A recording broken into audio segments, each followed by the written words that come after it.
여자 둘이 토크하고 있습니다. 안녕하세요. 황선우입니다. 안녕하세요. 김하나입니다. 날씨가 갑자기 더워졌습니다. 오늘 30도까지 올라갔대요. 체감 31도. 나 근데 며칠 전까지 막 추웠거든요. 맞아요. 아침 저녁으로 꽤나 춥고 일교차가 되게 컸잖아요. 패딩 입은 사람들도 봤다고 지난주까지. 근데 며칠 사이에 갑자기 여름이 된 것 같아요.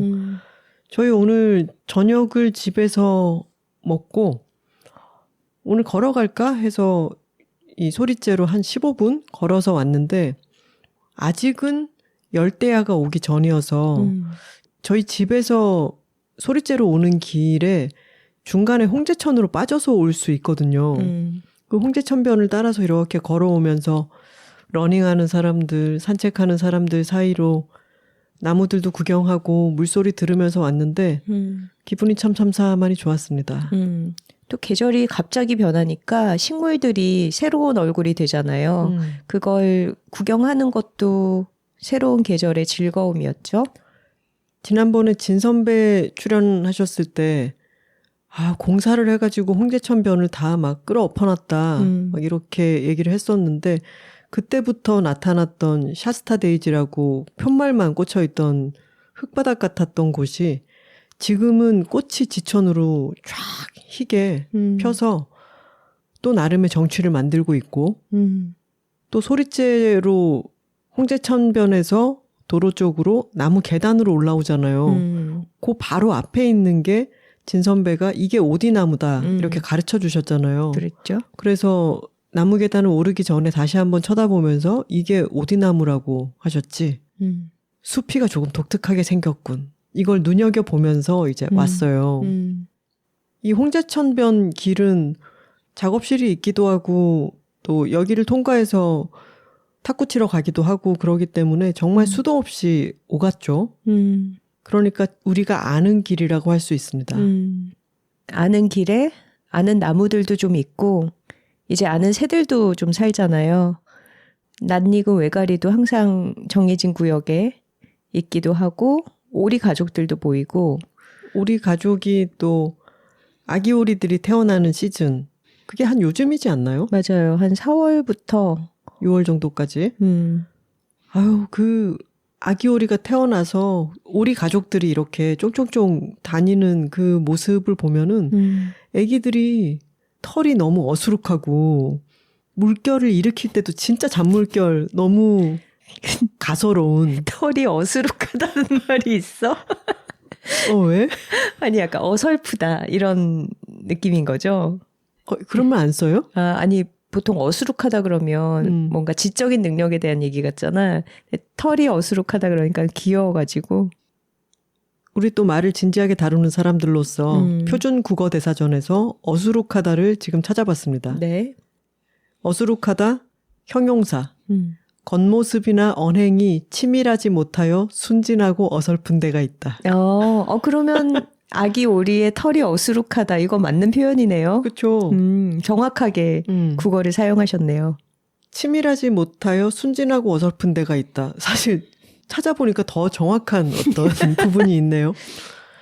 그렇게 1년에 한 번씩 새로운 오리들이 태어나고 또 가족들은 무리지어서 잔잔하게 잔물결을 일으키면서 다니는 풍경도 이제 여러 번 봤기 때문에 또 새로운 오리들이 이 홍제천에 나타났구나 하는 반가움도 있고 그리고 이제 우리 물닭도 정확히 알잖아요.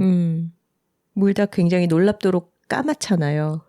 톡토로이기도 한 표기식 사진작가님이 물닭은 블랙 앤 화이트다 라고 설명을 해주시고 난 뒤에 걷다가 물닭을 보면 블랙 앤 화이트 딱 알아보겠어요. 이렇게 오늘 저희가 아는 길, 아는 풍경, 아는 새들, 아는 나무 이야기로 출발을 해봤는데요. 이걸 한마디로 요약하자면 동네 아닐까요? 그렇죠. 좋은 걸 좋다고 말하기, 여둘톡 187화는 자신의 동네를 사랑하는 일입니다. 톡갈 한번 하고 시작할까요? 여, 둘, 톡토로 톡토로 톡! 파워, 파워, 파워, 파워! 동네를 사랑하는 일에 대해서 이야기를 하려고 하는데 이 이야기의 또 출발은 저희가 이사를 고려하고 있다는 것입니다. 지금 사는 곳에서 10년 정도 살기도 했고 또 아픈 고양이를 오래 돌보면서 그 기억이 많이 남아있어서 좋기도 하지만 집의 곳곳이 여러 가지로 닳거나 좀 지저분해지기도 했고 그래서 사실은 저는 지금 살고 있는 집에 여러 가지에 만족을 하고 있기 때문에 간단히 공사를 해서 여기서 더 살면 어떠냐라고 제안을 했는데 공사가 간단하진 않죠.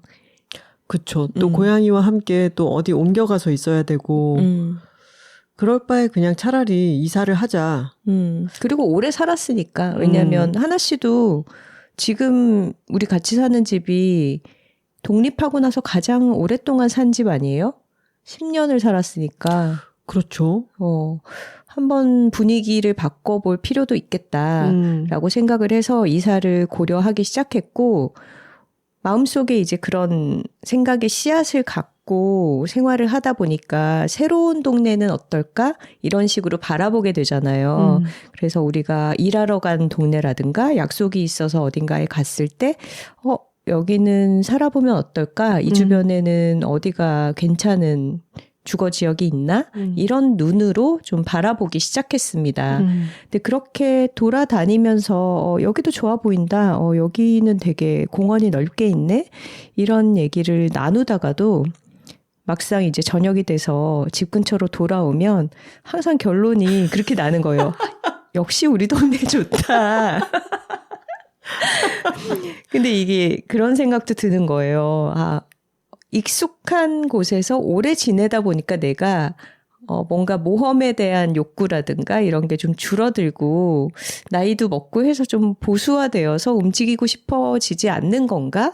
그런 식으로 나 자신을 바라보기도 하는데 근데 그보다는 내가 느끼기에는 살아가면서 나의 어떤 동네 취향이라는 것이 이제 많이 정립이 된 상태고 이 동네에 살면서 그게 잘 충족이 되고 있기 때문에 만족도가 높아서 지금의 동네를 떠나고 싶지 않다는 기분이 점점 더 강해지는 것 같아요.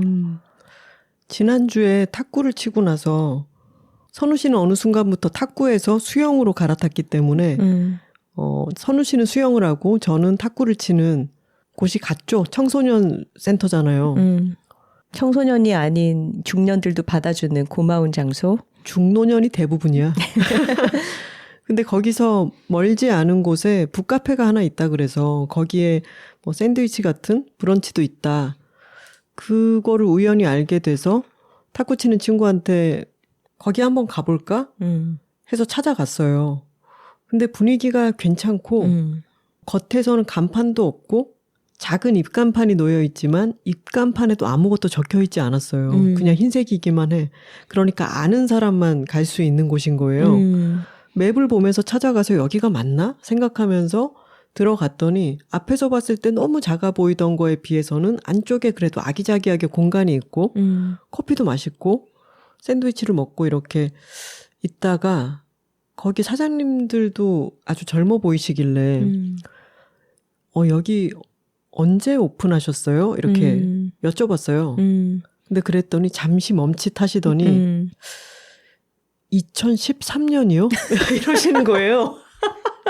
처음 가서 생긴 지 얼마 안 된 줄 알았더니 13년의 역사를 가진 곳이었다. 그러니까 내가 이 동네에 이사 온 게 2016년인데 그보다 3년 전부터 있었던 요새 13년 동안 한 곳에서 카페를 하고 있다 그러면은 터줏대감 같은 그런 곳이죠. 거지. 사과 드렸어요?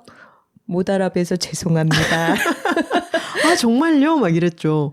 너무 신기했고 요즘도 그런 얘기를 들으신다고 하셨어요. 워낙 숨어 있기 때문에 막 알려지고자 하는 의지가 없지만 아름아름으로 사람들이 오고 요즘도 사람들이 저 이 동네 사는데 이런 카페가 있는 줄 전혀 몰랐어요. 이런 얘기를 하신다고.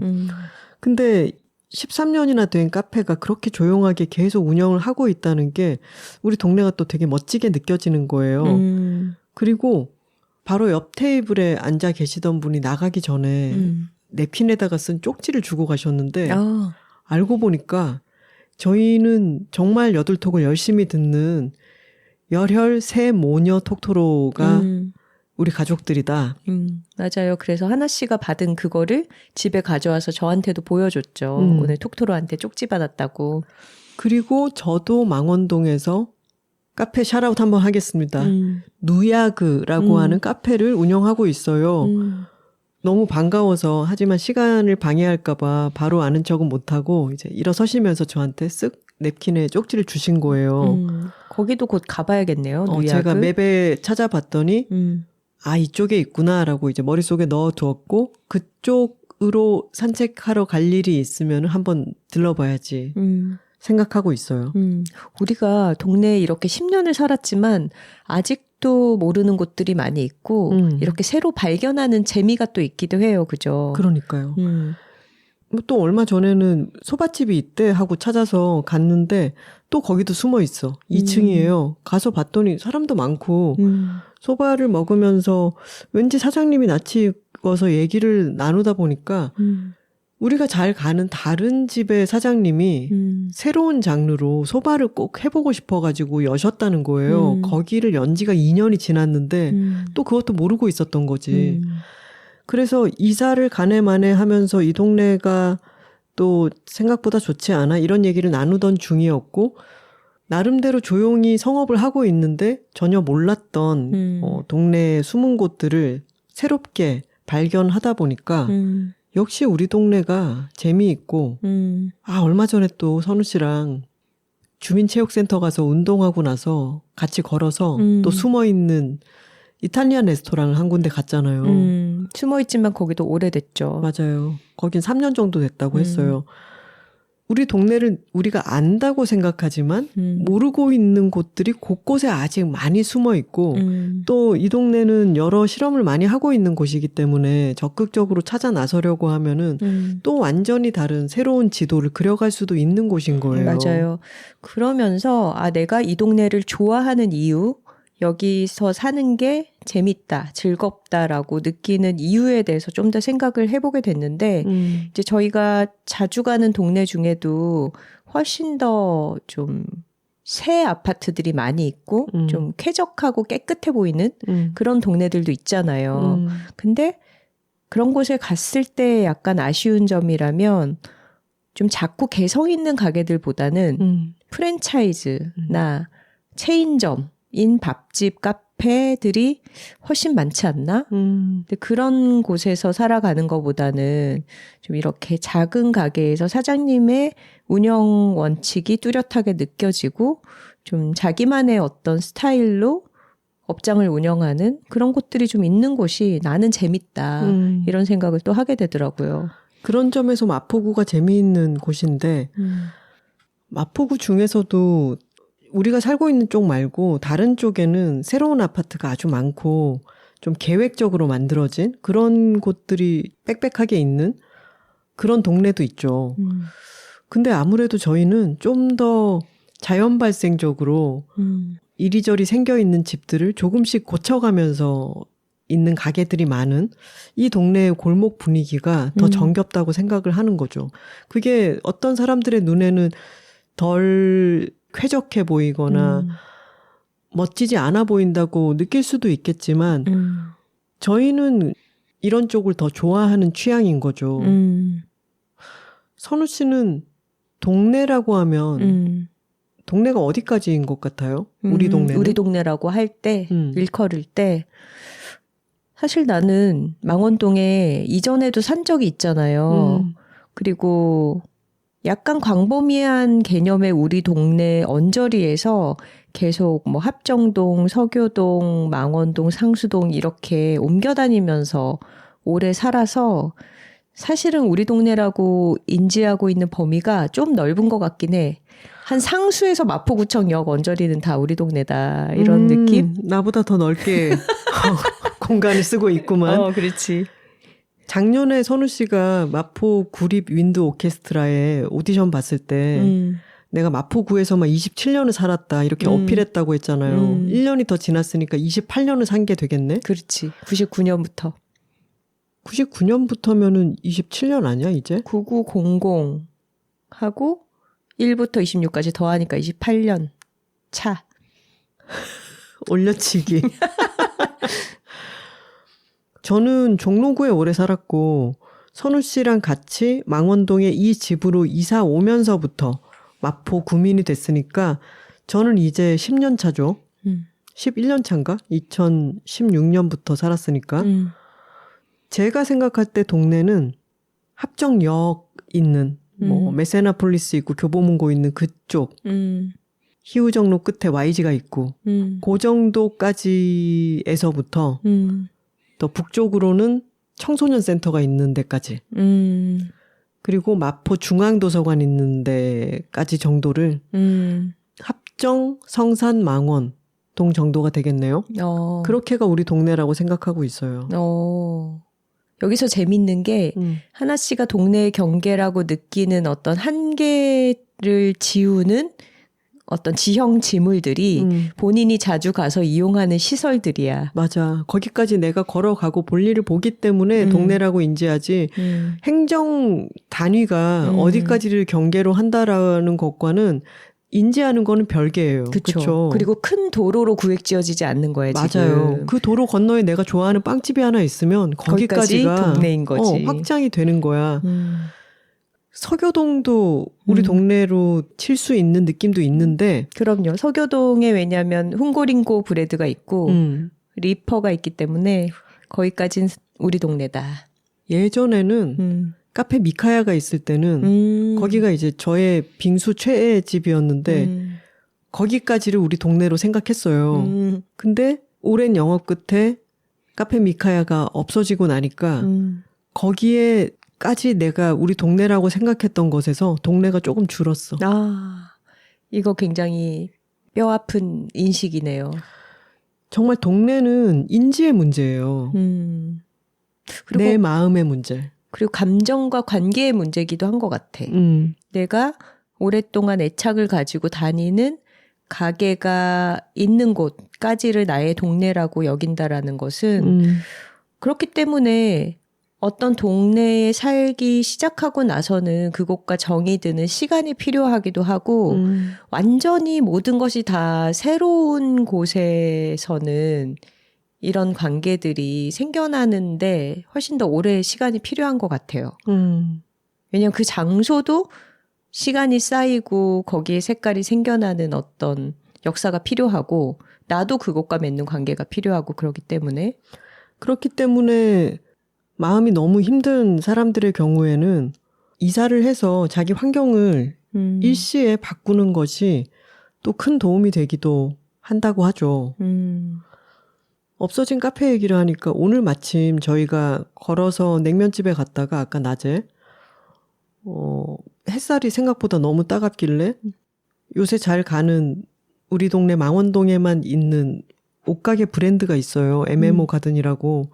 거기 가서 모자를 하나 사서 쓰고 그렇게 걸어서 동네에 있는 작은 카페에 갔습니다. 이 카페를 가야지라고 생각했던 이유는 이 카페가 다음 주면 문을 닫아요. 그 소식을 인스타그램에서 보고 여기는 이름이 고잉홈이라고 하는 곳인데 저희가 망원동 맛집 소개할 때 고잉홈을 언급한 적도 있죠. 2021년부터 있었고 아주 작은 골목에 작은 코너를 차지하고 있던 모든 좌석 수를 합쳐봐야 6자리밖에 안 되고 모든 자리가 창으로 면해 있어서 혼자 와서 책을 읽고 있거나 뭔가를 쓰는 사람들이 지나다닐 때 창밖에서 보이던 그런 고요하고 따뜻한 느낌을 주는 카페였는데 이제 가서 사장님께 그동안 감사했다 인사를 하고 나오는데 손에 뭘 쥐어주시는 거예요. 이렇게 지그재그로 접어서 만든 아주 작은 책이었어요. 아주 작다고 하면 떠올릴 수 있는 상상보다 훨씬 더 작은. 맞아요. 한 엄지손가락보다 손바닥보다 작은 그런 지그재그 책자에 깨알같이 그동안 지냈던 카페 곳곳을 면면을 담은 사진과 그리고 이 사장님의 그 표현도 참 좋았죠. 카페를 처음 열 때는 여기에 기댈 곳 하나 보탠다는 마음으로 이 카페를 연다고 생각했는데 여러 해 동안 카페를 운영하면서 자신이 오히려 여기 손님들에게 기대게 되더라. 창밖을 바라보고 앉아있는 손님들의 그 뒷모습 그걸 여러 해 동안 바라보신 시간이 그 공간에 깃들어 있잖아요. 그리고 우리도 거기 창가에 앉아가지고 그곳에 화분들에 꽃이 피거나 이파리에 물방울이 맺혀 있으면 그걸 가만히 바라보고 바람에 흔들리는 걸 봤던 그런 시간들이 있는데 아 맞다. 거기서 우리 나폴리 사부작 마지막 읽어가지고 그런 시간도 그 공간에 스며 있는 거죠. 맞아요. 저희가 150화 힘전차 로컬의 망원동 리스트에서 언급을 하기도 했던 곳인데 다음 주에 닫게 되어서 굉장히 아쉽고요.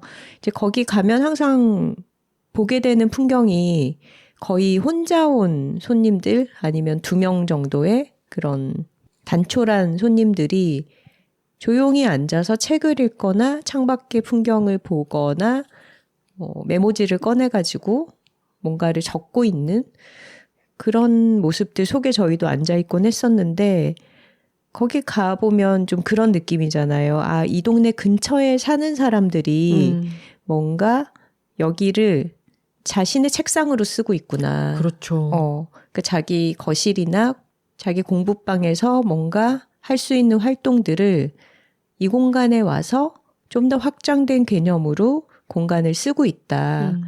그러니까 우리에게 동네란 사실 내 집의 확장된 버전? 그런 장소를 제공해 주는 곳이죠. 이전에 부자로 사는 법 편에서였던가 얘기를 한번 했던 것 같은데 정기용 건축가님의 나의 집은 100만 평이라고 하는 글에서 일부분을 다시 읽어볼게요. 내가 산책하는 곳, 내가 집에 들어올 때 걸어 들어오는 골목, 내가 오르는 산, 호수, 내가 들르는 도서관이 모두가 내 삶의 동선이고 나의 집이다. 집은 단지 30평, 60평, 100평이란 물리적 공간이 아니라 나의 집은 100만 평, 1000만 평이란 영적 개념의 우주적 평수를 지녀야 한다.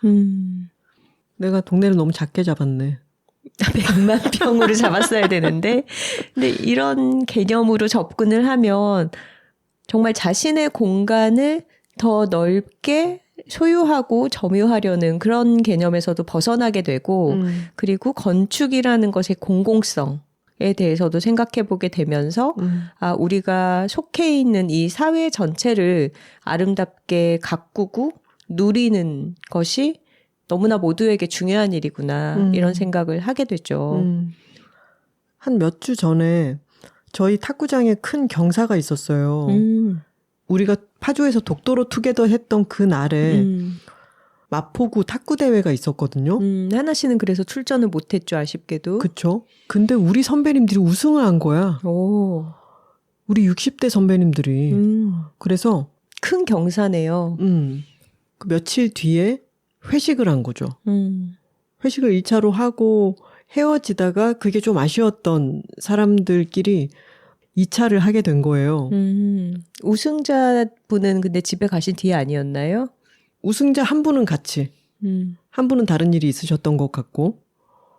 그래서 그 60대 선배님의 단골집, 호프집에 가서 되게 이른 낮 시간이었는데 탁구 마치고 모였으니까.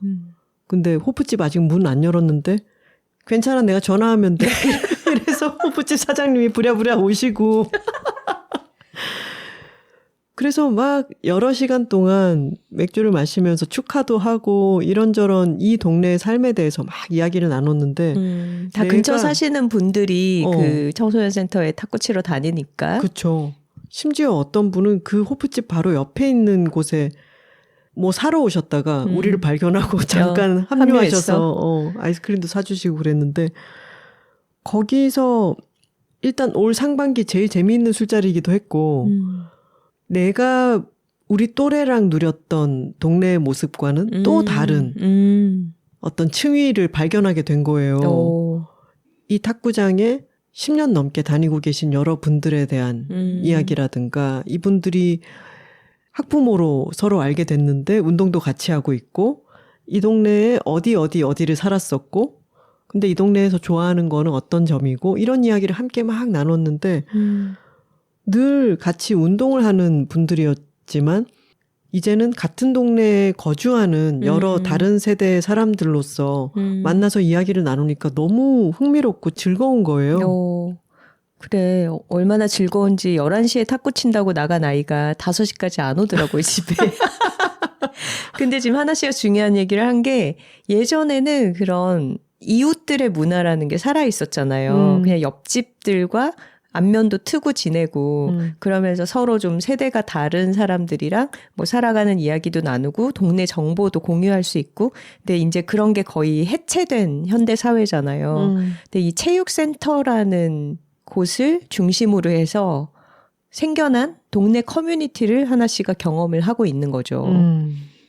그리고 언젠가 우리 고양이들이랑 다 이별을 하게 되면 좀 멀리 떨어진 곳에 가서도 살아보자 이런 이야기를 선우 씨랑 나누곤 했었는데 언젠가부터는 그러면 탁구는 어떡하지? 우리 오케스트라는 또 어떡하지? 이런 생각을 하게 되는 게 우리가 그 지역에서 어떤 거점을 삼고 쌓아가고 있는 활동이 있잖아요. 그리고 다른 사람들과 교류하면서 그 역사를 쌓아가고 있기 때문에 그것이 또 작지 않게 우리의 삶을 이 동네와 엮어주는 거죠. 맞아요. 그러니까 전통적인 개념에서는 어떤 지역에서 계속해서 살아야 되는 게 자기가 장사를 하는 터전일 수도 있고 뭐 일터가 있을 수도 있고 아니면 뭐 자녀들이 학교를 거기서 다니고 있어서 거기서 이사를 하지 못하고 계속 살아가는 이런 어떤 끈끈한 줄 같은 게 자신을 묶어주고 있었다면 우리는 사실 되게 자유로운 입장이라고도 할 수 있잖아요. 결혼하지 않은 여성들이고 프리랜서이고 뭐 직장에 얽매여 있는 것도 아니기 때문에 그냥 말하자면 우리가 원하는 곳에 가서 살면서 팟캐스트건 글 쓰는 일이건 할 수 있는 입장인데도 우리가 여기에 뿌리 박혔다. 뿌리를 내리고 있다라는 감각을 우리에게 주는 어떤 것이 구심점이 은미체 활동인 거야. 그리고 그 활동을 통해서 우리가 소속감을 느끼고 있는 어떤 지역의 공공기관 탁구를 치고 있는 청소년 센터, 오케스트라를 일주일에 2번씩 가서 악기 연주를 하는 아트센터 이런 곳이 우리의 새로운 커뮤니티가 되고 있다라는 게 굉장히 재밌는 것 같아요. 그리고 동네의 범위를 확장시켜주고 있고 또 우리 망원동에는 아주 중요한 역할을 하는 곳이 망원시장입니다. 망원시장과 월드컵 시장이 일자로 쭉 이어지는데 꽤 큰 시장이죠. 동네 지역 주민들도 그곳을 많이 이용하고 또 외지에서 놀러 오시는 분도 많기 때문에 처음에 이사 왔을 때보다 지금이 더 막 활력이 넘치는 것 같아요. 그 안에서 저희가 장을 보는 곳들, 뭐 채소를 살 때는 어디로 가고 또 그 한중간에 있는 막걸리집은 사람이 너무 많아서 늘 웅성웅성하고 뭐 등등 여러 가지 정보를 알고 있죠 또. 그리고 시장을 중심에 둔 어떤 지역 문화가 형성되어 있다는 것의 좋은 점은 걸어다니면서 뭔가를 접하기가 좋은 환경이라는 거죠. 맞아요. 그러니까 커다란 쇼핑센터에 차를 몰고 가서 뭔가 장을 보고 시설을 이용하고 또 차를 이용해서 집에 돌아오고 해야 되는 그런 규모의 지역이 아니라 그냥 집 밖에 나가서 한 10분 걸어서 이것저것 구경도 하고 사람도 만나고 뭘 사서 올 수도 있고 거기에 오래된 가게들이 어디에 가면 어떤 좋은 상품을 만날 수 있는지 우리에게 정보가 있고 이런 게 금액으로 환산되지는 않지만 되게 삶의 질을 결정하는 소소한 노하우들 그런 게 쌓여 있다라는 게 주는 좀 유능감, 동네 생활을 할 때 유능감 같은 게 있잖아요. 우리가 막 인터넷으로 최저가를 검색해서 뭘 너무 싸게 잘 샀다. 그리고 새벽 배송 시켜가지고 다음날 딱 와 있고 이게 아니라 이 집은 원두를 맛있게 잘 볶으니까 여기서 몇 그램 사면 한 뭐 일주일 맛있게 먹을 수 있고 그리고 여기 과일 가게 가면은 요새 뭐 산딸기가 제철이니까 요게 인터넷보다 더 싸고 싱싱하고 뭐 이런 것들이 되게 잘 살고 있다라는 감각을 주고 그리고 실제로도 그런 자잘한 삶의 기술이 많다는 게 좀 유능한 사람 아니야? 그리고 차를 몰고 매끈한 쇼핑센터에 가서 물건을 사가지고 올 때도 저희도 있죠. 근데 그 경험은 신속매끈? 이런 느낌이라면은 시장에 가서 걸어 다니다가 뭘 또 사가지고 손에 들고 좀 걸어서 다니고 이런 거는 경험이 거칠거칠해요. 접점이 더 마찰하는 부분이 더 많은 거죠. 거기에서 이야기가 더 많이 생겨나고 딱 그 효용만으로 이루어지는 것이 아니라 그 사이사이에 새로운 경험이나 새롭게 발견하는 것들이 틈입할 여지가 더 많은 거죠. 마찰이라는 개념으로 바라보니까 또 재밌다. 그리고 동네에 대해서 이런 면도 있는 것 같아요. 저는 부산에서 살다가 서울에 와서 바다가 항상 그리운 사람이었거든요. 그래서 떠올려 보면 바다가 없어서 답답한 서울의 느낌을 상쇄하기 위해서 계속 한강 주변에 살았단 말이에요. 그리고 지금의 저희 동네도 한강에서 가깝고 홍제천이랑 가깝고 이렇게 좀 물가에서 지내는 게 가슴을 탁 틔워주는 게 있거든요. 근데 어떤 사람들은 얘기 들어보면 되게 산 취향이에요. 근데 서울은 아주 크고 멋진 산이 많은 도시잖아요. 그래서 서울 안에서 어디에 살까를 고민할 때도 북한산이 창에 가득 차는 그런 집에서 살고 싶었다.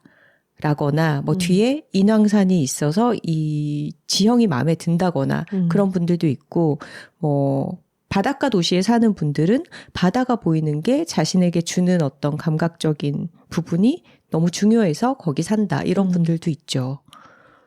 저도 부산 출신이고 탁 트인 게 좋아서 서울에 와서 이곳저곳을 다니다가 궁을 처음 갔을 때 그 궁에서 하늘이 많이 보이고 툭 트여 있고 그 느낌이 너무 좋아가지고 궁을 그렇게 다니다가 궁 근처에 집을 구하게 되고 그래서 저의 종로구 생활이 그렇게 오래 이어졌던 거였거든요. 그리고 친구들이 여럿이 사는 동네라는 것도 물질적인 가치로 환산이 안 되지만 삶의 질을 엄청나게 윤택하게 만들어주는 요인이죠. 맞습니다. 저희가 지금 이 동네에서 다른 어디로 간다고 해도 저희 친구들과의 접점이 이렇게 많은 곳이 없을 거고 그걸 생각하면 그냥 동네에 계속 사는 게 맞겠다 싶어지죠. 제주도 밥 짓는 시간 사장님이 독도로 투게더 오셔가지고 저희한테 오이지를 엄청 주셨잖아요. 그 오이지 저희 둘로서는 다 소비를 할 수 없는 양이어가지고 소분해가지고 친구들 여럿한테 나눠주기도 하고 또 저희도 맛있게 먹었죠. 어느 집에 뭐가 박스로 배달이 돼 왔다든가 식자재가 뭐가 많이 넘치게 됐다든가 뭘 선물을 받았는데 여행을 가게 됐다든가 이럴 때 빨리빨리 그것을 나눌 수 있고 또 어떤 맛있는 것이나 좋은 것의 즐거움을 같이 누릴 수 있는 친구들이 있다는 거는 재고 관리의 측면에서도 너무 좋고 또 정서적인 안정감이라는 것은 말할 수가 없죠. 그리고 저희 동네는 좀 평지기 때문에 자전거를 타고 다니기도 좋고 걸을 때 좀 느긋하게 걸을 수 있다는 게 저희가 좋아하는 점인데 오늘 아까 낮에 냉면 먹으러 가는 길에 요새 흰 꽃들이 많이 펴 있잖아요.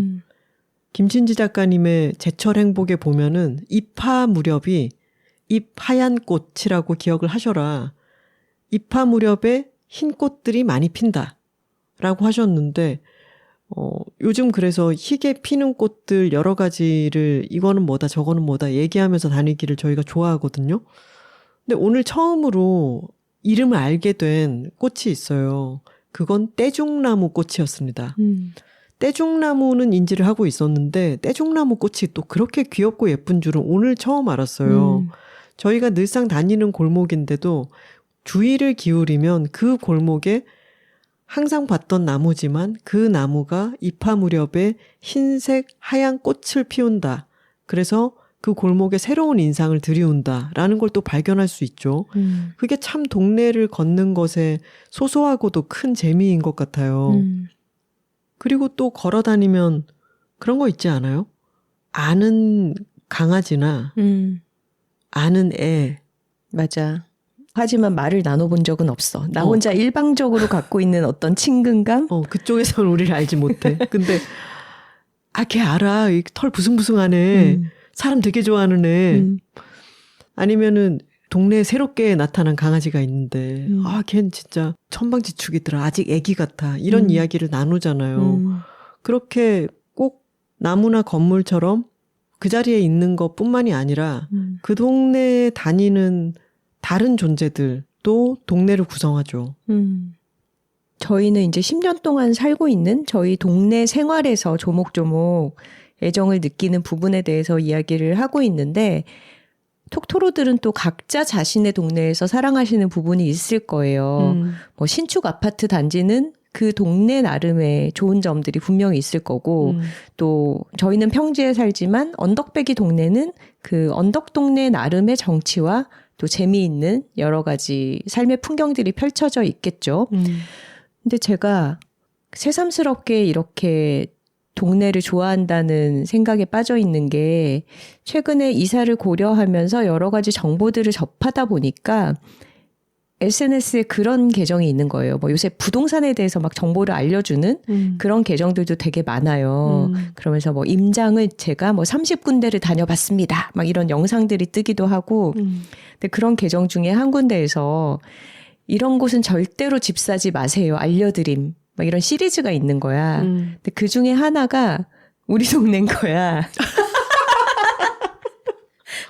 이런데 절대 집 사면 안 돼. 막 이런 말리는 것에 우리 동네가 딱 이렇게 지도에 빨간색으로 표시해가지고 들어가 있더라고. 그거 보고 약간 내가 긁힌 거지. 열받았지. 왜? 우리 동네가 어때서? 아무것도 모르는 게. 근데 이제 그 사람의 관점은 굉장히 확실해. 그냥 경제적인 시각으로만 집이라는 거, 부동산이라는 걸 바라보는 거예요. 집값이 잘 오르지 않는 곳이다. 그렇지. 이런 얘기는. 집값이 많이 오르는 곳이 좋은 곳이고 많이 오를 이유가 있으려면 사람들이 많이 살고 싶어 해야 하는 곳이고 뭐 여러 가지 요소를 고려할 때 이 동네는 아니라는 거야. 근데 그것도 뭐 투자의 관점에서 바라보면 그럴 수도 있죠. 저희가 여기에 처음 집을 사고 이사 올 때도 저희도 경제적인 어떤 가치를 고려한 건 아니었잖아요. 그런 거 할 줄도 모르고 숫자를 읽을 줄 모르는 선비 김하나와 또 굉장히 빚을 지는 걸 무서워하는 쫄보였던 제가 만나서 이사 결정을 한 거니까 뭐 저희도 그런 수지타산이 있어가지고 집을 샀던 것도 절대 아니고 그 이후로 그 집에서부터 얼마나 많은 게 나왔는지 몰라요. 그래요. 우리가 뭐 집값이 오를 걸 보고 들어와서 산 게 아니지만 거기서 일 잘하고 우리가 책도 쓰고 재밌는 이야기들이 너무 잘 맞는다고. 재밌는 이야기가 많이 생겨났기 때문에 결과적으로는 우리의 삶이 되게 풍요로워졌죠. 근데 이제 부동산 관점에서 얘기하는 사람들은 여기가 가격이 얼마나 오를 것인가 이걸로 철저하게 바라보고 상급지 이런 단어를 쓰더라고요. 그러니까 상급지로 계속 옮겨가야 된다. 이사라는 것은 하급지에서 상급지로 갈아타기, 또 더 상급지로 갈아타기.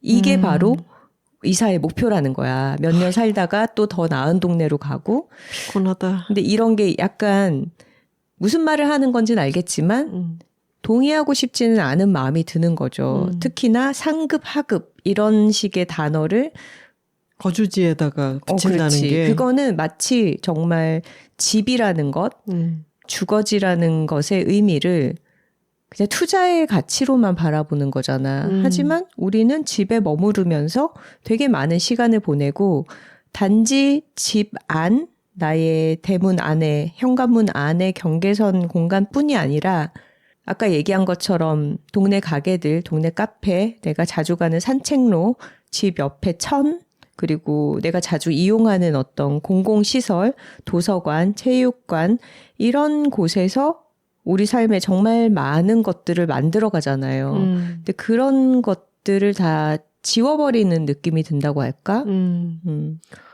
저희가 지난 시간에 재테크에 대해서 이야기를 하기도 했는데 주식 투자의 경우에는 여유 자금을 만들고 또 어딘가에 유망할 것 같은 주식에다가 투자를 하고 카카오? 야 나더러 말 건네지 말라 그래 놓고는 자전거? 극내 저 사람이.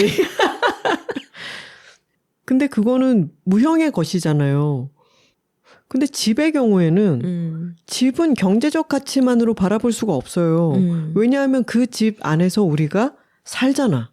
그치. 그 집 안에서 보내는 시간, 그 집이 집값이 그동안 얼만큼 오르고 말고를 떠나서 우리는 그 집 안에서 시간을 보내고 거기서 먹고 자고 여러 가지 활동들을 하죠. 그게 뭐냐? 삶이에요. 집은 투자 가치를 떠나서 우리는 그 속에서 삶을 영위하기 때문에 그렇게만 볼 수 없죠. 그럼요. 그건 또 다르게 해석하자면은 다른 사람들이 경제적 가치로 그곳에 대해서 가타부타 이야기를 할 때 경제적이 아닌 다른 가치를 충분히 발견하고 누릴 수 있다면은 나의 집은 100만 평이다 생각하면서 그런다면은 다른 사람들이 숫자 가치로 환원할 수 없는 또 다른 풍부한 가치를 우리는 만들어낼 수 있는 거죠. 그럼요. 어린 왕자에 이런 구절이 있습니다. 여러 번역 판본이 있을 텐데 저희 집에 있는 거는 황현산 선생님께서 옮기신 열린 책들의 판본입니다. 저희 집에 어린 왕자 너무 많아서 언어별로 다 있잖아. 한국어판도 다른 김하영 선생님 번역본도 있어요. 제가 이거를 오늘 찾아서 가져왔네요. 만일 여러분들이 나는 아주 아름다운 장밋빛 벽돌집을 보았는데요. 창문에 제라늄이 있고 지붕 위에 비둘기가 있고 이런 식으로 어른들에게 말한다면 어른들은 그 집을 상상해내지 못할 것이다. 어른들에겐 이렇게 말해야 한다. 나는 10만 프랑짜리 집을 보았어요. 비로소 그들은 소리친다. 정말 예쁜 집이겠구나. 제라늄과 비둘기의 중요함을 아는 어른이 되고 싶습니다. 너무도 유명한 그 얘기도 나오잖아요. 장미와 나의 관계. 이 세상에 수많은 장미가 있지만 나의 장미에게 내가 물을 주고 유리관을 씌워주고 여러 가지로부터 막아주고 내가 그만큼 시간을 들였기 때문에 이 장미는 아주 특별한 장미가 된다고. 동네 곳곳에 우리의 시간을 머금고 있는 여러 공간들과 여러 관계들이 풍성하게 있다면은 우리는 10만 프랑으로 환산할 수 없는 어떤 가치를 만들어내는 게 되겠죠. 맞습니다. 댓글 소개 시간입니다. 사연과 광고 문의는 w2talking, w 숫자 2, talking @gmail.com으로 보내주시면 됩니다. 스포티파이에서 이케아 톡토로님의 댓글입니다. 뭐라고 얘? 기사님 전 재산을 드릴게에 집에 델타 주이소 하는 부모님 아래 자라난 김하나 작가님한테 카카오 사라 했다가 손해봤다고 돈 줬다고 얘? 만다고 그러십니까? 그럼 우리 하나 작가님은 언제 자전거 좋다고 자전거 주 사는 인생 벗어나 강하게 자라날 수 있겠습니까? 오늘도 너무 잘 들으십니다. 이상입니다. 하셨어요. 평생 강하게 자라지 못하고 있어요. 김모랑님께서 재테크 알모신 하나 작가님 모먼트 너무 웃겨요. 크크크. 내가 좋아하는 분야의 주식이라는 게 있구나. 크크크크. 다 어떻게든 사라집니다. 둘키토로님의 댓글입니다. 코스피가 7,000인데 그게 좋은 거야 나쁜 거야? 라고 생각하는 숫자에 관해선 특출나게 모자란 사람 여기 있습니다. 이번 화를 듣고 32화 부자로 사는 법을 이어서 들었더니 왠지 초조해지는 마음이 가라앉고 제가 가진 다른 것들에 대해 감사하는 마음이 들며 충만해졌어요. 야, 너도 카카오? 상태이신 분들은 심신의 안정을 위해 32화 부자로 사는 법을 이어듣기 하시기를 추천드립니다.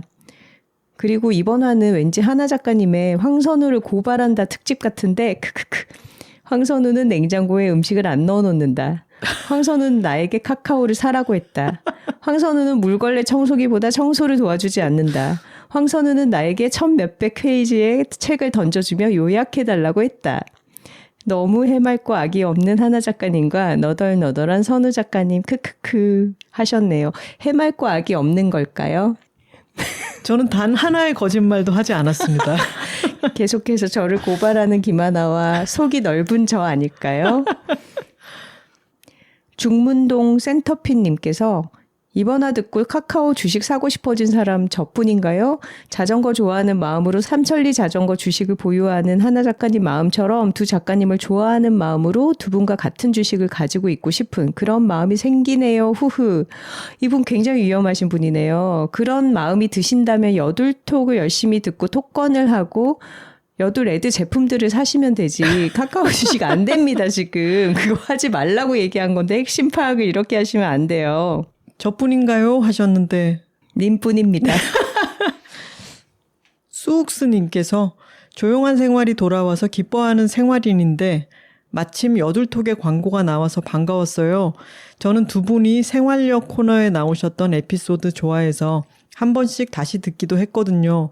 2021년 8월호이고 화면 오른쪽 상단 카테고리 생활력에서도 찾아가 들을 수 있어요. 추천합니다 하셨네요. 감사합니다. 네, 지난주에도 안내를 드렸지만 조용한 생활 시즌2를 새로 구독하시는 분들은 이전 시즌 에피소드들도 자유롭게 들으실 수가 있습니다. 이든님께서도 톡토로이자 독도로이고 생활인이며 클러버인 사람들 손들어 볼까요? 일단 저요 하셨네요. 저요. 네, 생활인은 조용한 생활 구독자 그리고 클러버는 필름 클럽 구독자를 말하는 거죠. 많이들 겹칠 것 같습니다. 소소한 썬님께서 간이 안 커서 카카오 딱 1주 샀는데 지금 손익률이 마이너스 66.77%입니다. 요요. 아직까지 못 팔고 가지고 있는데 볼 때마다 울고 있어요. 이런 투자에 중년 여성의 수익이 높다는 글을 본 적이 있어요. 장기적으로 투자를 해서 수익이 높다고 하더라고요. 손실이 많은 이유는 단타로 해서 그렇다고 하더라고요. 불평화님께서 여기도 선비 한 명 더 있습니다. 평생 돈 버는 길을 쏙쏙 피해 살아왔어요. 이번에 주변 분위기 따라 주식 몇 주 사고는 너무 자주 들여다보는 것 같아요. 돈은 저기 화면의 숫자가 아니라 별별 고생을 다 하고 받는 내 노동의 가치라는 걸 잊지 않으려 합니다. 작가님들 광주에서 만나요 하셨네요. 광주에서 뵙겠습니다. 그리고 지지난번 사연과 댓글을 듣고 많은 분들이 페미니즘과 생리휴가, 육아휴직, 젠더 이슈 등등 다양한 분야에 대해서 아주 성의 있는 댓글들을 많이 달아주셨어요.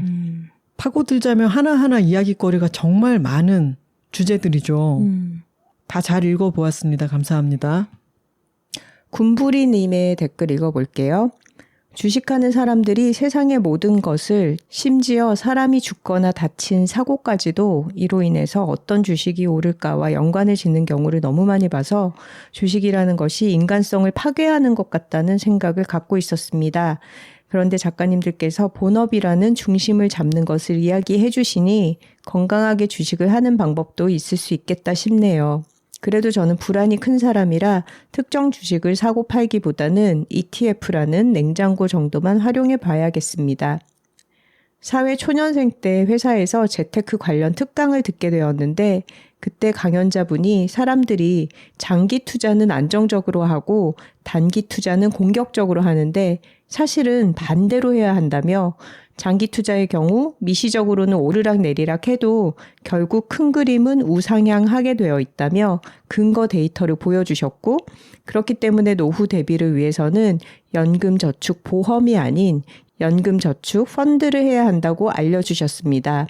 미시적으로 펀드가 하락하는 것처럼 보일 때가 있어도 거시적으로는 우상향할 것이고 훨씬 수익성이 크기 때문에 안정성을 가진 대신 다른 부분에서는 불이익이 있는 보험이 아니라 펀드를 하는 것이 장기 투자에는 더 맞다는 얘기였죠.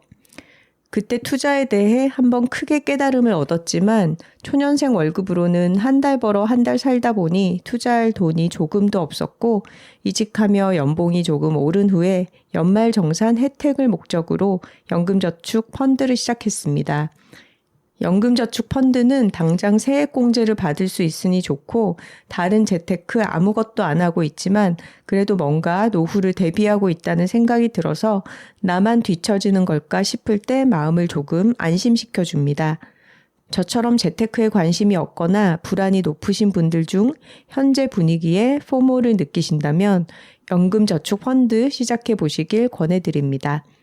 유용한 정보 감사합니다. 유튜브에서 이지토로님이 댓글 달아주셨어요. 마지막에 들려주신 새소리는 울새입니다. 아마도 호반새가 아니겠나 하는 사연에서 들려드린 거였죠. 네. 봄, 가을에 한반도를 지나가는 나그네 새예요. 작년에 서울 남산에서 엄청 많이 들었었는데 올해는 저희 아파트 단지에도 들러주었더라고요 하셨네요. 울새라고 합니다. 사진을 찾아봤더니 생김새도 굉장히 작고 귀엽네요. 새소리를 다양하게 구분할 줄 아시는 분들도 굉장히 유능하다고 생각합니다. 메일을 읽어볼게요. 언니들 안녕하세요. 처음으로 메일 보내는 솔베토로 인사드립니다. 심사숙고해서 지은 톡토로 이름인데 같은 이름은 없겠죠? 이름에 관련된 사연은 나중에 기회가 되면 다시 알리기로 하고요. 저는 조승리 작가님 출연 회차부터 여둘톡을 듣기 시작한 대구에 사는 톡토로입니다. 승리 작가님이 저희 동네 책방에 다녀가시면서 듣게 되었고 그때부터 승리 작가님과 언니들의 팬이 되었어요. 코로나 시기에 동생이 선우 언니의 사랑한다고 말할 용기를 선물해줘서 감명 깊게 읽었었는데 언니들의 여둘톡을 듣고 무척 반가웠습니다. 그 이후로 여자들이 살고 있습니다. 말하기를 말하기, 금빛 종소리, 최선을 다하면 죽는다, 빅토리노트, 즐거운 어른, 아무튼 리코더 등을 읽으며 언니들의 열혈 팬이 되었지만 정말 많이 읽으셨네요. 그러게요. 사연은 이제야 보내게 되어 죄송하고 민망합니다. 어려서부터 선뜻 나대지 못하는 INFP의 한계라고나 할까요? 유유. 지난주 주식 이야기를 듣고 온몸에 소름이 돋아 이제는 메일을 보낼 때가 되었구나 생각이 들었어요. 바로 그날 낮에 친한 언니와 주식 이야기를 했었는데 대화 내용이 언니들의 팟캐스트 내용과 상당 부분 겹쳤거든요. 주변에 우리 둘 빼고는 전부 다 주식을 하는 것 같고 어딜 가든 주식 이야기를 하더라고요. 주식으로 얼마 벌었다더라 하는 이야기뿐인 요즘 시대에 우리만 너무 뒤처지게 살고 있나 하는 생각이 들었어요. 여둘톡 지난 에피소드 제목과 같은 이야기네요. 하지만 둘이서 이야기하다 내린 결론은 버는 사람만큼 손실을 보는 사람도 많을 텐데 그런 경우는 대부분 이야기를 하지 않을 것이고 주식은 여윳돈으로 해야 하는데 우린 그런 여윳돈이 없고 간땡이가 작은 나는 주식에 손을 대면 아마 밤잠을 못 잘 것이다 등등. 성실하게 노동으로 버는 돈이 최고다. 열심히 일해서 번 돈으로 두 발 뻗고 살자가 결론이었습니다. 그 언니와 만나고 집에 돌아가는 길에 팟캐스트를 듣고 너무 흐뭇해서 언니에게 톡권을 했답니다. 평소에도 제가 하고 있는 생각들을 언니들의 이야기로 듣게 되면 나 잘 살고 있구나 싶고 왠지 공감받고 응원받는 느낌이 들어 행복해져요. 그리고 저는 유소년 운동선수로 활동하는 딸아이를 매일 태워주며 차에서 많은 시간을 보내요. 차 안에서 자주 여둘톡을 들으며 1회부터 정주행을 했었는데 그러면서 서서히 저희 딸도 톡토로가 되었답니다. 펜싱 선수가 꾸민 딸아이는 펜서토로라고 한참 전부터 톡토로 이름을 지어 놓았어요. 언니들의 이야기를 들으며 다양한 주제에 대해 딸과 대화를 하게 되는데요. 여둘톡 덕분에 아이가 세상을 보는 시야가 넓어지는 것 같고 엄마보다 더 지혜로운 말들을 전해주는 이모들이 있어 든든하고 다행스럽다는 생각이 듭니다. 돌아오는 주말인 23일부터 언니들의 고향인 부산에서 전국 소년체전이 열리는데 저희 딸이 단체전에서 대구시 대표 선수로 참가하게 되었어요. 우와. 선수 생활을 시작한 지 얼마 안 되는데 훈련량이 많아져 지난 겨울에는 부상을 겪기도 하고 재활하며 힘든 시간을 보냈습니다. 꿋꿋하게 잘 견디며 꿈을 향해 나아가는 저희 딸에게 언니들이 응원 한마디 해주시면 아이가 무척 기뻐할 것 같아요. 다치지 않고 무사히 대회 치르고 돌아올 수 있도록 응원 부탁드립니다. 사실은 딸아이가 엄마는 왜 사연 안 보내? 한번 보내봐 했기 때문에 딸에게 나대는 모습을 보여주려 이번에 큰 마음 먹고 사연을 쓰게 된 것도 있어요. 저보다 더 적극적인 딸이어서 다행이죠? 하핫. 다음부터는 댓글도 메일도 적극적으로 쓰는 솔베토로가 되겠습니다. 무더워지는 날씨에 언니들 건강하게 활동하시길 빌면서 이만 마칠게요. 이상입니다. 하셨어요. 펜서토로님, 대구시 대표라니. 시 대표라는 게 진짜 어마어마한 거더라고요. 구대표만 하더라도 생활체육인이랑은 완전히 다른 느낌인데 시 대표로 나가시게 됐다니 정말 이모들은 너무 자랑스럽고 이번에 좋은 성과 거두시기를 바랍니다. 네, 무엇보다 부상 없이 안전하게 경기 잘 치르시기를 바랍니다. 그리고 저와 같은 INFP 솔베토로님, 딸에게 나대는 모습을 보여주려고 큰 마음 먹고 나대보신 것 감사드립니다. 그리고 메일을 늦게 보내게 되어서 죄송하다고 하셨는데 죄송하실 것 없고 저희 책을 다양하게 꾸준하게 읽어주신 것에 대해서 저희가 감사드립니다. 앞으로는 사연과 댓글 많이 남겨주세요. 서호주에 사시는 코카토로님께서 메일 보내주셨습니다.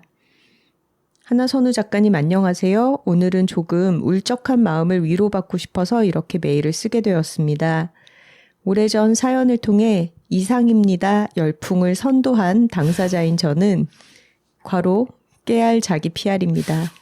정말 오랫동안 작가님들과 함께 울고 웃으며 여둘톡을 사랑해왔고 당연히 매주 제철로 챙겨 들으며 혹여나 현생이 바빠 가끔 놓치는 회차들도 여둘톡 방학 때마다 따라잡곤 했는데요. 그런 저에게도 절대 듣지 못하는 회차가 하나 있습니다. 그것은 바로 133화 연휴 기념 과자 특집입니다. 왜냐고요? 배가 아파서입니다. not 폭통, yes jealousy. 저는 꽤나 오래된 팀 해외살이이자 저희 집에서 알아주는 묵고제비인데요. 과자 특집을 들으면 내가 아는 과자는 맛을 알아서 먹고 싶어 괴롭고 모르는 과자는 맛을 모르니 먹어보고 싶어 괴로울 것 같아서 여둘톡 최고 인기 에피소드 중 하나인 과자 특집의 재생 버튼을 여태 차마 누르지 못하고 있었습니다. 마지막으로 제대로 한국에 간 지 벌써 3년이 넘어가고 있어서일까요?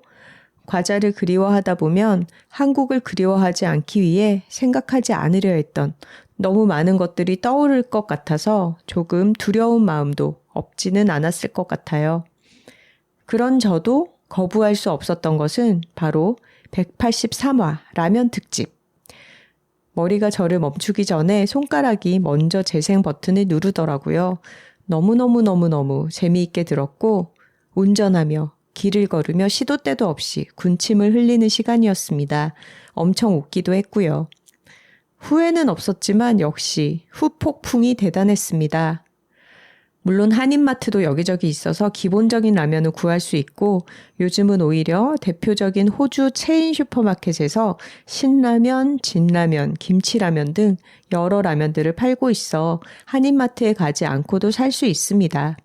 하지만 한국만큼 다양한 맛의 라면, 새로운 종류의 라면은 어딜 가도 찾을 수가 없죠.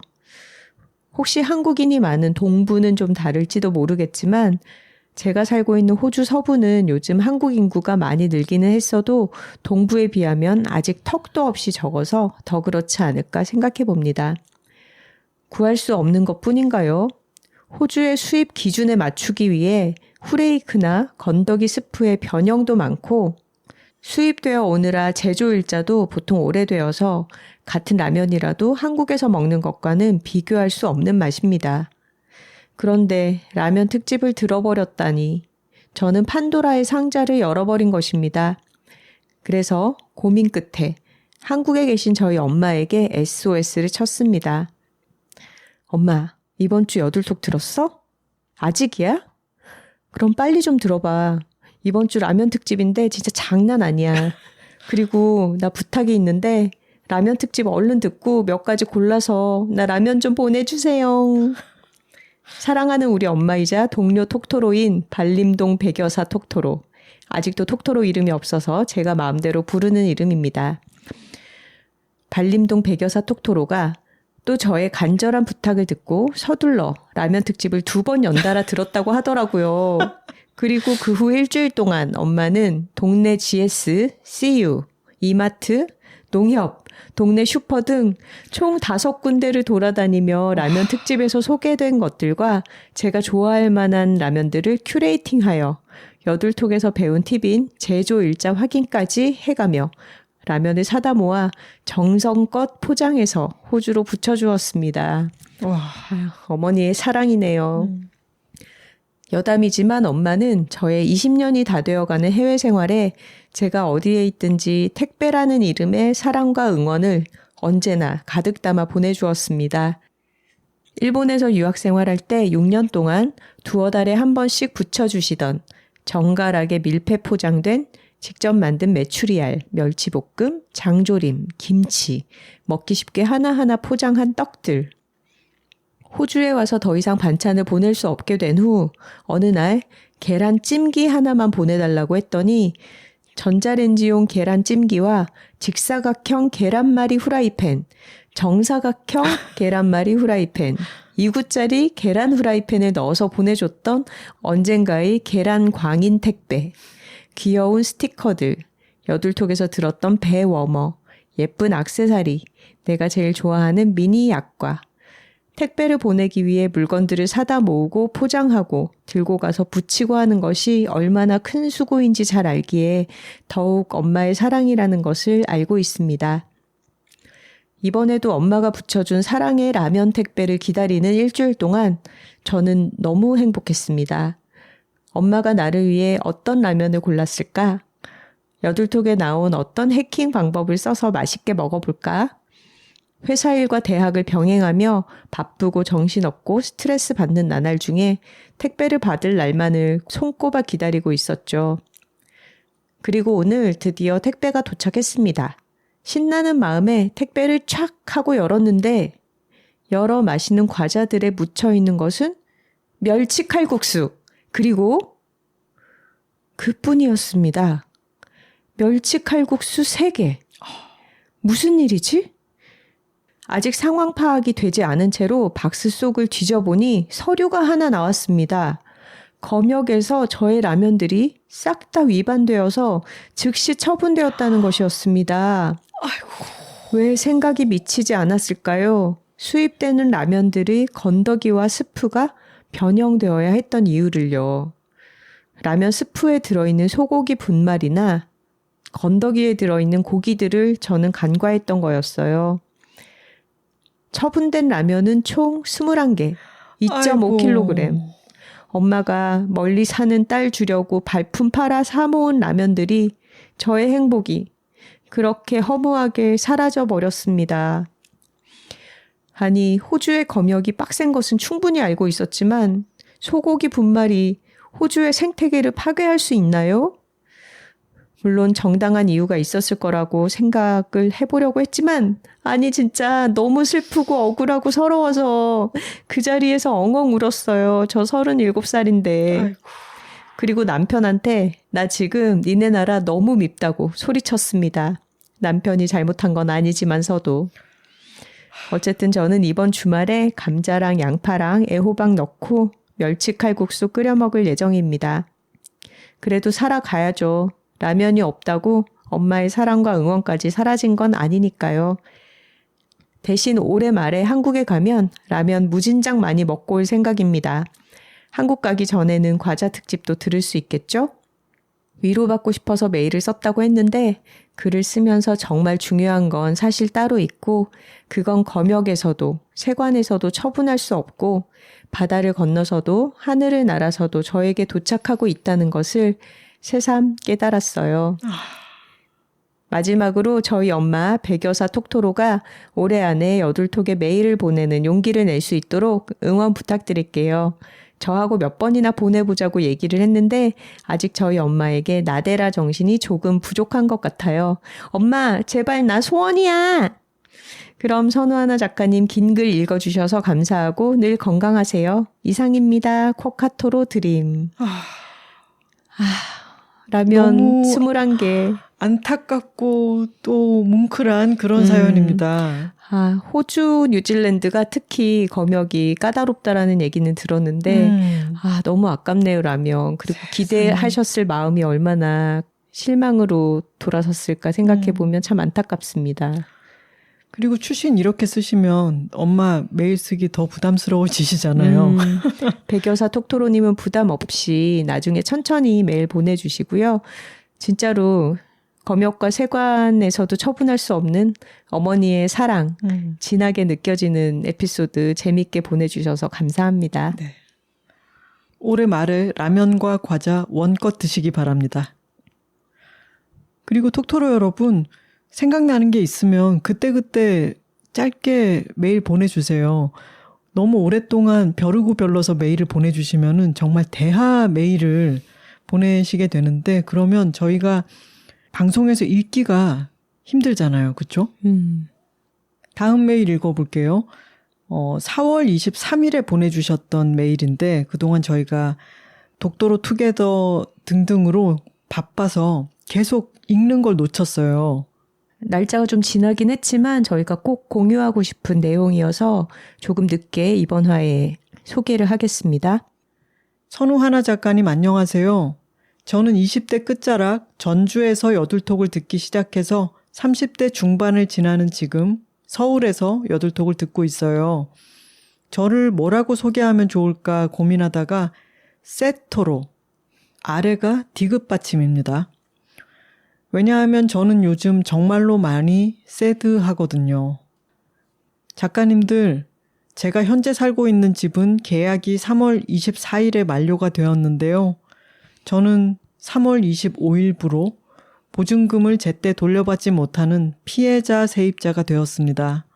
지금은 임차권 등기 명령을 하고 주택을 점유하고 있고요.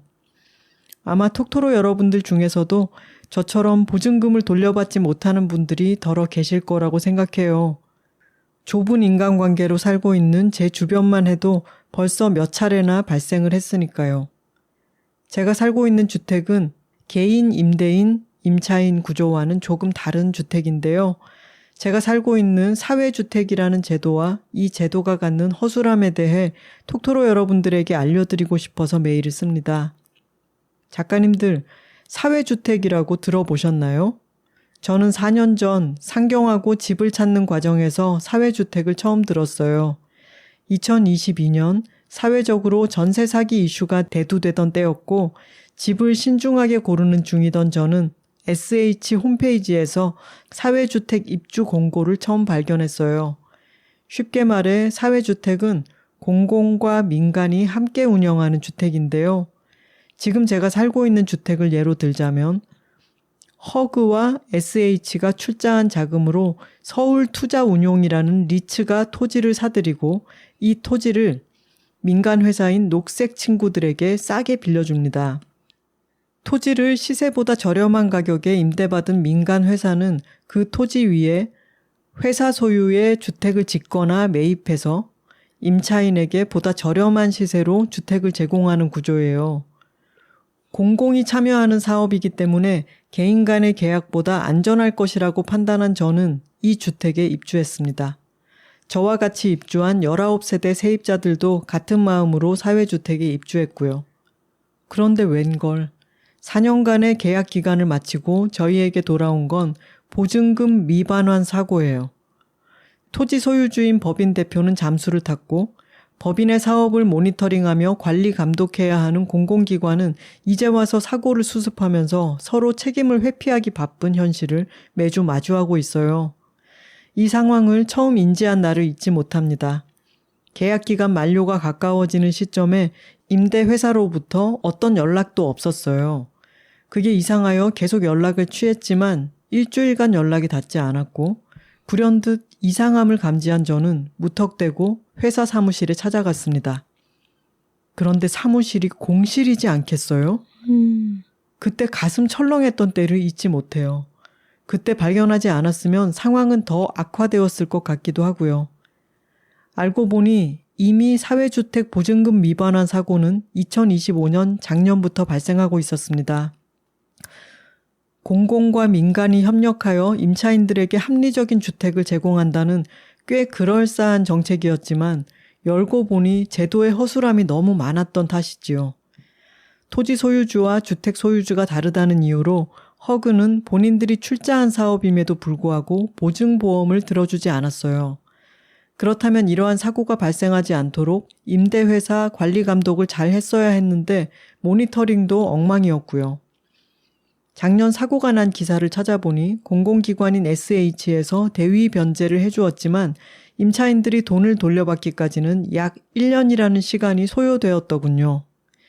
1년 동안 마음 졸였던 임차인들의 기사를 보면 앞으로 제 앞날이 지난하겠구나 하는 생각을 하며 답답함이 몰려옵니다. 정작 사고가 터지니 공공기관은 우리는 돈을 출자했을 뿐 주택 운영에는 책임이 없다라는 식으로 서로 책임을 미루기 바쁘고 그 과정 속에서 시간은 흐르고 임차인들 마음은 타들어갑니다. 제가 살고 있는 주택을 운영하는 법인은 서울시와 경기도에서 꽤 많은 사회주택을 운영하고 있는데 이 주택들에서 연쇄적으로 사고가 일어나고 있어요. 저 같은 분들이 더 발생할 걸 생각하면 끔찍하고 화가 납니다. 작가님들, 사실 저는 곧 결혼을 앞두고 있어요. 신혼집을 알아보고 계약을 한 이후 이 상황을 인지했습니다. 상경하는 큰딸에게 아빠가 얻어준 집인데 엄마 돌아가신 후 아빠 혼자 4남매를 키우며 열심히 모은 돈을 이렇게 허망하게 잃는 것은 아닌가 하여 아빠에게 죄송한 마음에 말씀도 못 드렸어요. 이 상황을 인지한 이후로 저는 아빠에게 거짓말쟁이가 된 기분이고요. 공공기관을 통한 대위 변제가 빠르게 이뤄질 줄 알았는데 시간이 갈수록 관련 기관들의 말이 바뀌어가는 것도 답답한 부분이에요. 관련 기관이 여러 곳이다 보니 절차 검토 중이다라는 말만 들려올 뿐 상황 진전은 없고 저와 임차인들은 할 수 있는 게 없어서 매일같이 한숨 쉬며 민원을 넣고 언론에 제보를 하고 있어요. 감사하게도 한 언론에서 취재를 해주셨지만 여전히 상황은 달라지지 않았고요. 혹시 사회주택이라는 곳에 입주를 하시려는 분이 계시거든 보증보험 가입이 되는지 여부를 먼저 확인하시고 임대법인의 재정 상황을 먼저 파악하시라고 말씀드리고 싶어요. 그리고 혹시 저와 같은 피해를 입고 계신 분들이 계시다면 자책하지 말고 또 주변 사람들에게 미안해하지 말고 힘내서 끝까지 버텨보자고 말씀드리고 싶어요. 저는 요즘 아빠, 저희 형제 자매들 그리고 예비 신랑에게도 미안함 가득 안고 살거든요. 상황을 알고 있는 짝꿍과 형제들은 그럴 필요 없다고 말해주지만 혼자 대역죄인이 된 것만 같거든요. 하하. 들어주셔서 감사합니다. 이상입니다. 너무 속 터지는 상황인데 지금 세토로님 톡토로 이름을 세토로가 아니라 화토로라든가 앵그리토로라든가 이렇게 바꾸시는 게 좋지 않을까요? 맞아요. 슬픈 마음이 드는 것도 사실이겠지만 그보다는 정당한 분노이고 이 화를 에너지원으로 해서 잘 쌓아 나가셔야 될 것 같아요. 한동안. 그리고 지금 아빠께도 빨리 말씀을 드리는 게 좋을 것 같고 형제 자매들 짝꿍은 그럴 필요 없다고 말하고 있다고 했잖아요.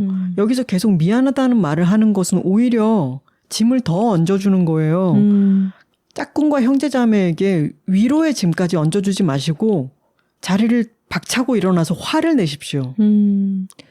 세토로님의 사연을 받고 나서 찾아보니까 사회주택이나 청년 안심주택에서 비슷한 사례로 보증금을 반환받지 못하신 피해자들이 굉장히 다양하게 발생을 하고 있는 것 같고 기사로도 많이 다뤄졌네요.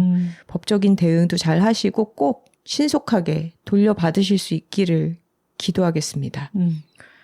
세토로님께서 잘 알아보고 더 믿을 만한 곳을 찾아서 입주를 하셨던 건데 공공기관과 민간이 함께하는 이 사업에 허점을 찾아서 사기를 치거나 사업이 잘못되게 된 경우에 세토로님이 잘못하신 게 아니에요. 그렇죠. 이거는 정말 누구라도 피해자가 될 수 있는 그렇죠. 그런 상황인 것 같고 공유해 주셔서 감사하고 혹시 사회주택을 비슷한 경우로 이용하시게 되는 톡토로들은 꼭 보증보험 제도를 확인해 보셨으면 좋겠습니다. 자책하지 마시고 하루라도 빨리 해결이 되었으면 합니다. 좋은 걸 좋다고 말하기 여둘톡 187화는 자신의 동네를 사랑하는 일이었습니다. 톡토로 뒤에는 여둘톡이 있고 여둘톡 뒤에는 톡토로가 있습니다.